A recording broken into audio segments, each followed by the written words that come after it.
मैं लड़ाई लड़ रहा हूं आपके लिए। भाइयों बहनों, ज्यादा से ज्यादा ये मेरा क्या कर लेंगे भाई? नहीं बताइए क्या कर लेंगे? अरे हम तो फकीर आदमी है, झोला लेके चल पड़ेंगे।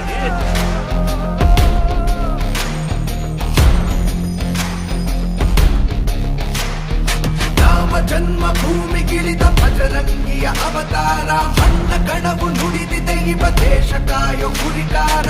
ಭಾರತಾಂಬೆ ಕೊರಳ ಮುತ್ತು ಗಂಗೆಯೊಳೆವ ಮೂಗನತ್ತು, ಹರನ ಹಣೆಯ ಪುರಿವ ನೇತ್ರ ಹರಿರಾಮನ ದತ್ತು ಪುತ್ರ ನಾಯಕ.